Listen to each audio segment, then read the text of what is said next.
Chapitre 30. À la fin de septembre, on apporta le bois pour la construction de l'étable sur la parcelle confiée à l'Artel. On vendit le beurre et on partagea les bénéfices.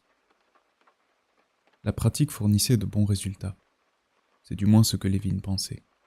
Mais pour donner de son activité une explication théorique et terminer l'ouvrage qui, selon les rêves de Lévin, devait non seulement opérer une révolution dans l'économie politique, mais réduire cette science à néant et poser les fondements d'une nouvelle science des rapports entre la terre et les paysans, il lui fallait encore se rendre à l'étranger et y étudier sur place tout ce qui avait été fait dans cette direction, et trouver des arguments pour démontrer que tout ce qui avait été réalisé là-bas était inutile. Les villes n'attendaient plus que la vente du froment, mais les pluies commencèrent. On n'eut pas le temps de rentrer le blé ni les pommes de terre qui restaient dans les champs. Cela arrêta tous les travaux et même la livraison du froment. Les chemins étaient impraticables. 2 moulins furent emportés par les crues et le temps empirait de jour en jour. Le 30 septembre au matin, le soleil se montra et Lévin, reprenant espoir, commença ses préparatifs de départ. Il ordonna de verser le blé dans les sacs, envoya son régisseur chez le marchand pour toucher l'argent et partit lui-même faire le tour de son domaine afin de donner les dernières directives avant son départ. Lorsqu'il eut terminé son travail, Lévin, tout trempé par la pluie qui, malgré sa veste de cuir, ruisselait dans son cou ou dans ses bottes, revint chez lui de vaillante humeur. L'averse avait repris de plus belle sur le soir. L'ondée fouettait si rudement le cheval de Lévin qu'il marchait de côté, les oreilles et l'encolure frissonnantes. Mais Lévin était bien à l'aise sous son capuchon et promenait gaiement ses regards tantôt sur les ruisseaux troubles qui couraient dans les ornières, tantôt sur les gouttes de pluie suspendues aux branches dépouillées, tantôt sur une tache blanchâtre de grésil qui n'avait pas encore fondu sur les planches d'un pont, tantôt sur une jonchée de feuilles d'orme encore fraîches qui entourait d'une couche épaisse le tronc dénudé. Malgré la tristesse de la nature environnante, il se sentait dans un état particulier d'exaltation. Les conversations qu'il avait eues avec les moujiks du village éloigné montraient qu'il commençait à s'accoutumer à leur nouvelle méthode de travail. Le vieux gardien, chez qui il était entré pour se sécher, approuvait visiblement le plan de Lévin et avait de lui-même proposé d'entrer dans l'association pour l'achat du bétail.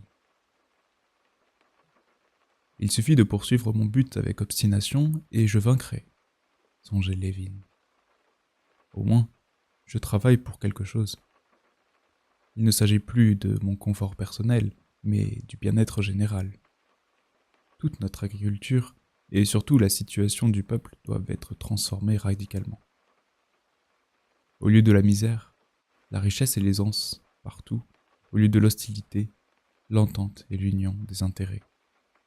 En un mot, une révolution non sanglante, mais la plus grande des révolutions, qui prendra naissance dans ce petit coin de notre district pour gagner la province, la Russie, le monde entier. Car une idée juste ne peut pas ne pas être féconde.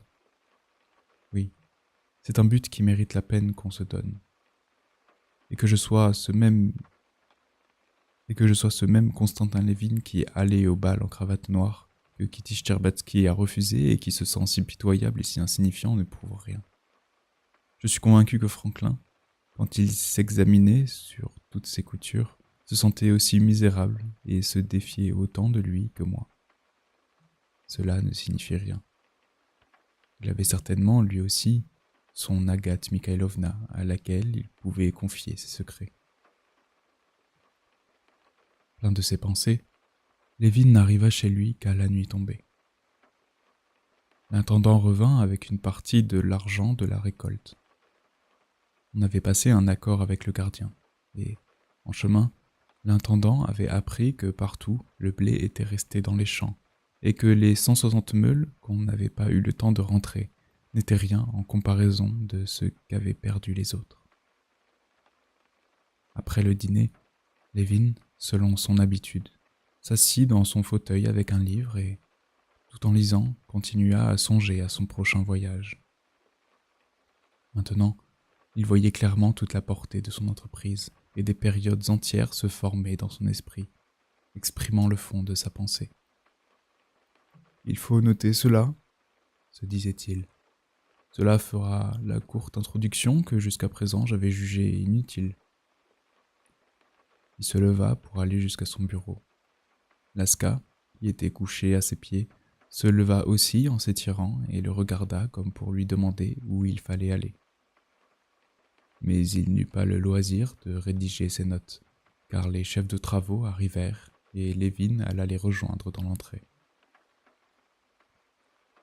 Après avoir réparti les tâches pour le lendemain et reçu tous les moujiks qui avaient affaire à lui, Levin se rendit dans son cabinet et s'assit pour travailler. Laska se coucha sous la table. Agathe Mikhailovna s'installa à sa place habituelle avec son bas. Lorsqu'il eut écrit pendant quelque temps le souvenir de Kitty, de son refus, de leur dernière rencontre, lui revint avec une acuité inaccoutumée. Il se leva et commença à arpenter la pièce. « Ça ne vous avance à rien de vous faire du souci, » lui dit Agathe Mikhailovna. « Pourquoi restez-vous à la maison? Vous devriez partir aux eaux chaudes, puisque vous y êtes décidé. »« Je m'en vais après-demain, Agathe Mikhailovna. J'ai un travail à finir. »« Quel travail? Vous avez déjà donné assez aux paysans. Savez-vous ce qu'ils disent? Votre maître va recevoir une récompense du tsar. Et aussi, pourquoi vous inquiétez-vous tant d'eux? Ce n'est pas d'eux que je m'inquiète. Je fais cela pour moi. » Agathe Mikhailovna connaissait dans tous leurs détails les projets de Levin. Il lui exposait souvent ses idées et il arrivait fréquemment qu'ils ne fussent pas du même avis. Mais cette fois, elle comprit tout différemment ce qu'il lui avait dit. « Pour sûr, il faut penser avant tout à son âme, » dit-elle en poussant un soupir. Regardez Parten Denisic. Il ne savait ni lire, ni écrire, et pourtant il a eu une bien belle mort, dit-elle, en parlant d'un domestique récemment décédé. Il a communié et reçu l'extrême onction. Ce n'est pas ce que je veux dire, fit-il. Je veux dire que je fais cela dans mon propre intérêt. C'est avantageux pour moi que les moujiks travaillent mieux. Ah, vous avez beau faire. Les paresseux ne chercheront jamais qu'à se donner le moins de mal possible.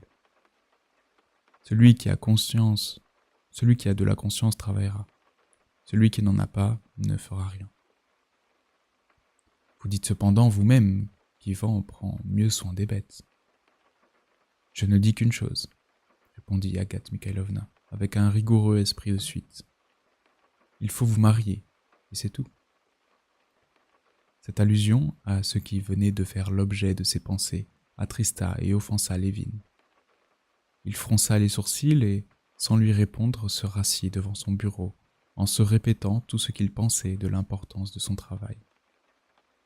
De temps à autre, il prêtait l'oreille dans le silence au cliquetis des aiguilles d'Agathe Mikhailovna et, se rappelant ce qu'il voulait éloigner de son souvenir, il fronçait à nouveau les sourcils. À 9 heures, on entendit une clochette et le roulement sourd d'une voiture sur le sol boueux. « Voilà des invités. Vous ne vous ennuierez plus, » dit Agathe Mikhailovna, en se levant et en se dirigeant vers la porte.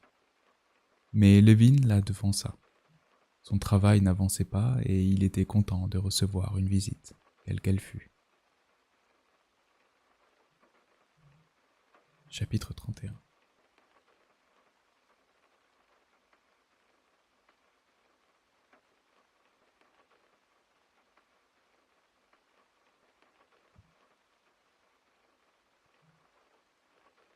Parvenu au milieu de l'escalier, Levin entendit dans le vestibule une toux familière. Mais il l'entendit indistinctement en même temps que le bruit de ses pas et espéra s'être trompé. Un instant après, il aperçut la longue silhouette osseuse qui lui était si connue. Le doute ne semblait plus permis. Cependant, il continua à espérer qu'il se trompait et que ce grand escogriffe qui ôtait sa pelisse en toussant n'était pas son frère Nicolas. Lévin aimait son frère, et cependant, sa compagnie était toujours pour lui une torture. Et en cet instant où, sous l'influence des souvenirs qui lui étaient revenus et de la remarque d'Agathe Mikhailovna, il était dans un état d'esprit confus. Se trouver en face de son frère lui parut particulièrement pénible. Au lieu d'un invité joyeux, bien portant, étranger à son désarroi et qui le distrairait, il devait supporter la vue de ce frère qui le connaissait à fond et l'amènerait à exprimer ses pensées les plus intimes. Et il ne le désirait pas. Mécontent d'éprouver un sentiment aussi vil, Lévin descendit en courant dans le vestibule, et qu'il aperçut son frère de près, sa désillusion disparut aussitôt pour faire place à la pitié. Tout effrayant que fut autrefois Nicolas par sa maigreur et son apparence maladive, il n'était encore plus décharné et semblait à bout de force. Ce n'était plus qu'un squelette recouvert de peau. Il était debout dans l'entrée et retirait son écharpe avec des mouvements de cou nerveux. Il avait un sourire étrange et pitoyable. En apercevant ce sourire humble et soumis, Lévin se sentit la gorge serrée. « Me voilà », dit Nicolas, d'une voix sourde, sans quitter une seconde des yeux le visage de son frère. « Il y a longtemps que je voulais venir, mais ma santé m'en l'empêchait toujours. Maintenant, je suis rétabli, » dit-il en lissant sa barbe de ses longues mains osseuses. « Oui, oui, » répondit Lévin, et son effroi s'accrut encore lorsqu'en embrassant son frère, il sentit sous ses lèvres la maigreur de ses joues, et vit de près ses grands yeux qui brillaient d'un éclat étrange.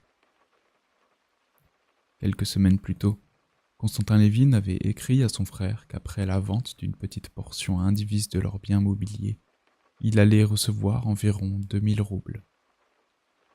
Nicolas lui dit qu'il venait toucher cet argent et surtout faire un petit séjour dans son pays natal, toucher la terre, afin de rassembler ses forces, comme les héros de légende, avant d'entreprendre une action. Malgré ses épaules voûtées, sa maigreur impressionnante avec sa taille, ses gestes étaient, comme à l'ordinaire, brusques et rapides. Lévin le conduisit dans son cabinet. Son frère se changea avec grand soin, ce qui était nouveau chez lui, coiffa ses cheveux clairsemés et raides, et monta au premier en souriant.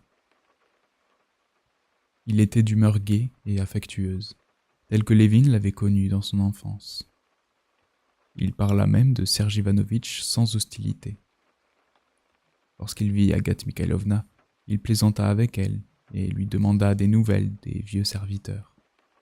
L'annonce de la mort de Parten Desinitch lui fit un effet pénible. L'effroi apparut sur son visage, mais il se ressaisit immédiatement. Il était déjà vieux, dit-il, et il changea de conversation. Oui, j'ai l'intention de rester 1 mois ou 2 chez toi, puis je retournerai à Moscou. Tu sais, Miakov m'a promis une place. Je vais entrer dans l'administration. Maintenant, je vais organiser ma vie tout différemment. À propos, j'ai éloigné cette femme. Marie Nikolaïevna ? Comment ? Pourquoi donc ? Ah, c'est une vilaine femme. Elle m'a attiré un tas d'ennuis. Mais il ne dit pas quels étaient ces ennuis. Il ne pouvait pas dire qu'il avait chassé Marie Nikolaïevna parce que son thé était trop léger, et surtout parce qu'elle le soignait comme un malade. Bref, je veux changer de vie totalement. J'ai fait des bêtises, comme tout le monde, bien sûr. Mais la fortune est ce qui compte le moins. Je ne la regrette pas. Ce qui est important, c'est la santé. Et, Dieu merci, me voilà rétabli. Lévin l'écoutait et cherchait ce qu'il pouvait lui dire sans trouver. Nicolas éprouvait sans doute les mêmes sentiments. Il se mit à questionner son frère sur son travail. Lévin fut content de parler de lui, car il pouvait s'exprimer sans hypocrisie. Il fit part à son frère de ses projets et de ses tentatives de réforme. Son frère l'écoutait, mais visiblement, cela ne l'intéressait pas. Ces deux hommes étaient si parents, si proches que le moindre geste, l'intonation de l'un d'eux, en disait plus long à l'autre que tous les discours. En ce moment, ils avaient tous deux la même pensée. La maladie et la mort prochaine de Nicolas qui écrasaient tout le reste. Ni l'un ni l'autre n'osaient en parler. Aussi, tout ce qu'ils disaient, n'exprimant pas ce qui les occupait, était-il mensonger. Jamais Lévin n'avait été aussi content que la soirée prit fin et qu'il fut l'heure d'aller se coucher. Jamais, avec un étranger ou en visite officielle, il n'avait été aussi affecté et emprunté qu'en cet instant. La conscience de cette affectation et le remords qu'il en éprouvait le paralysaient encore davantage.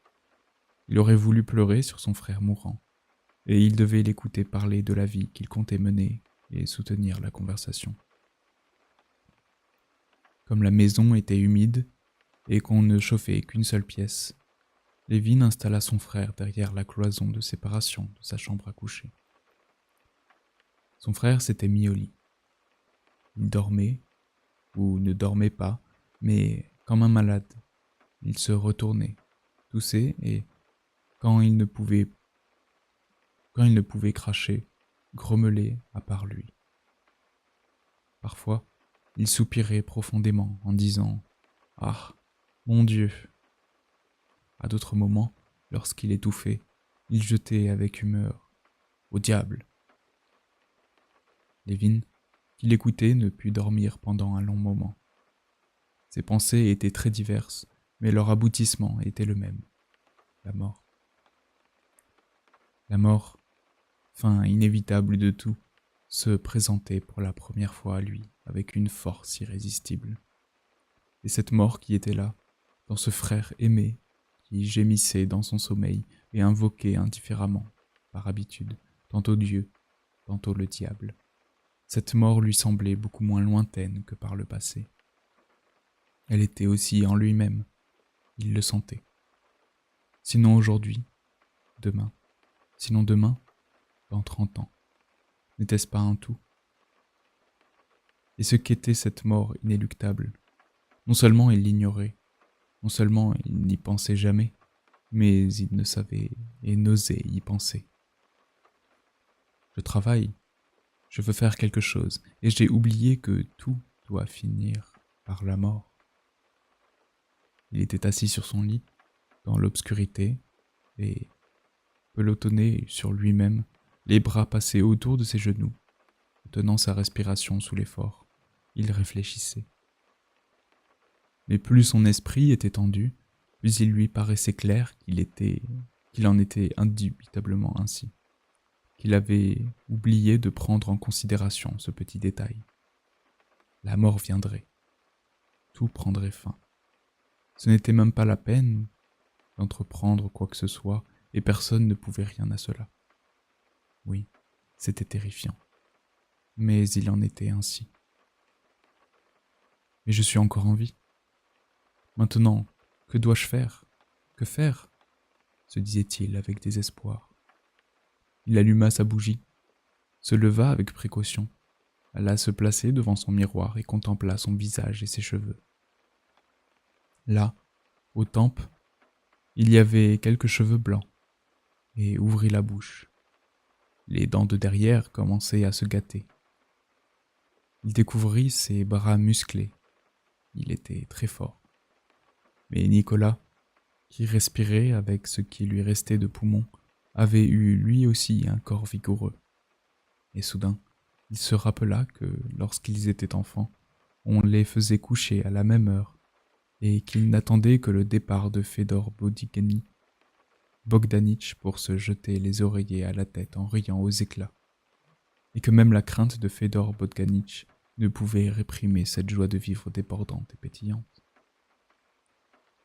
Et maintenant, cette poitrine vide et renfoncée, cette poitrine vide et renfoncée. Et moi qui ne sais ce qu'il adviendra de moi. Cra, cra, au diable, qu'as-tu à t'agiter? Pourquoi ne dors-tu pas? Cria la voix de son frère. Je ne sais pas, c'est une insomnie. Moi, j'ai bien dormi. Je ne suis plus du tout en sueur. Viens voir, tâte ma chemise. Est-ce qu'elle est mouillée? Lévin tâta la chemise de son frère, repassa derrière la cloison, éteignit sa bougie, mais resta encore longtemps éveillé. Il venait à peine de résoudre le problème de son existence qu'un nouveau problème, insoluble, se présentait à lui. La mort. Oui, il va mourir. Il mourra au printemps. Comment puis-je lui venir en aide? Que puis-je lui dire? Que sais-je de tout cela?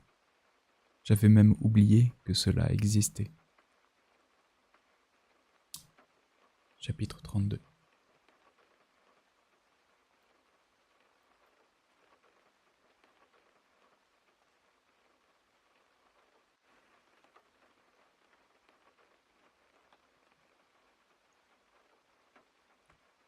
Lévin avait déjà remarqué depuis longtemps que lorsqu'on se sentait gêné devant l'excès de déférence, d'humilité de certaines gens, très rapidement, on avait à supporter leurs exigences et leurs caprices. Il sentait qu'il en serait de même avec son frère. Et, de fait, la mansuétude de son frère Nicolas ne fut pas de longue durée. Dès le lendemain matin, il se montrait irascible et cherchait noise à son frère, en essayant de le toucher aux endroits sensibles.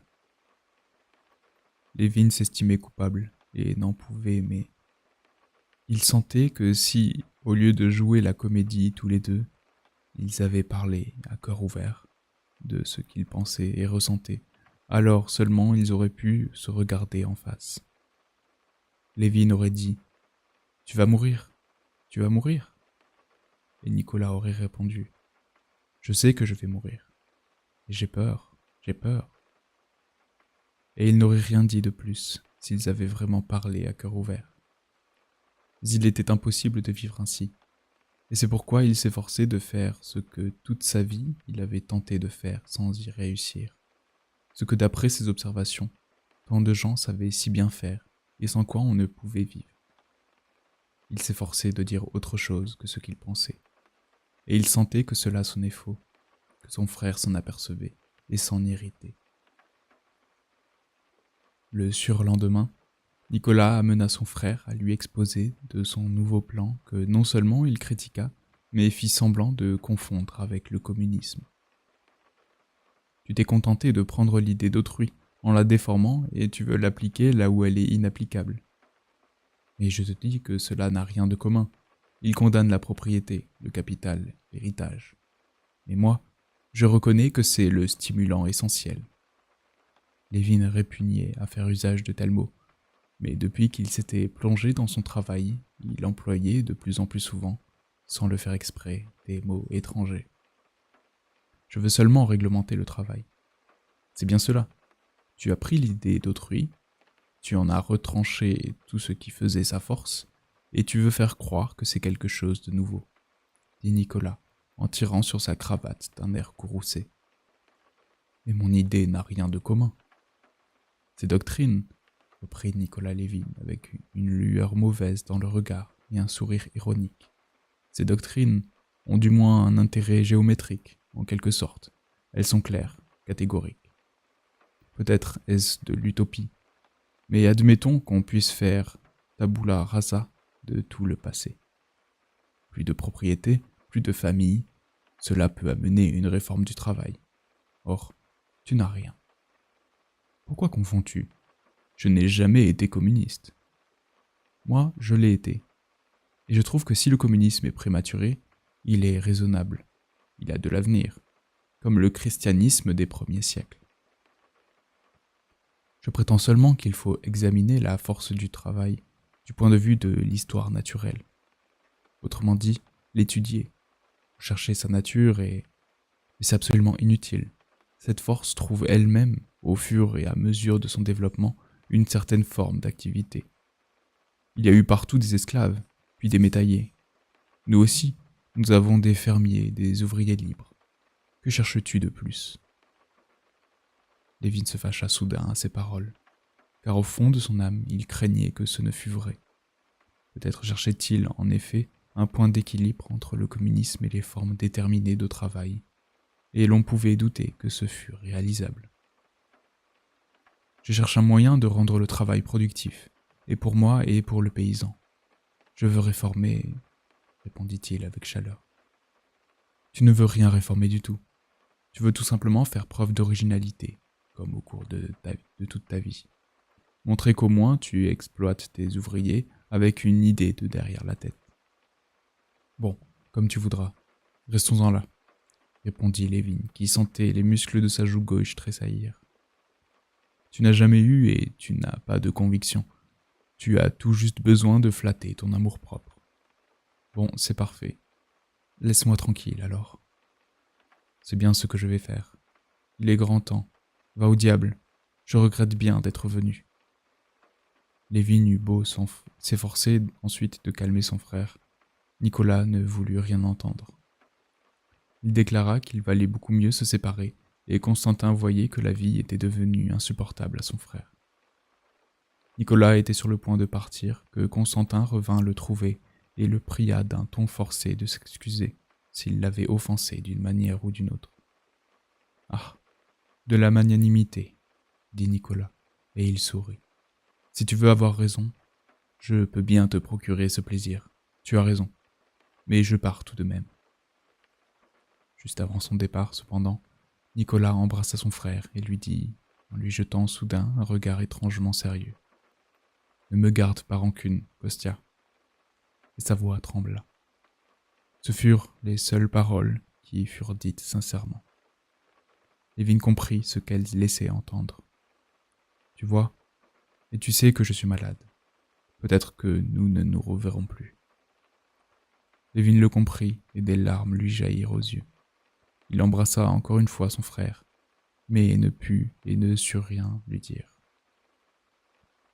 Le surlendemain du départ de son frère, Lévin partit à son tour à l'étranger.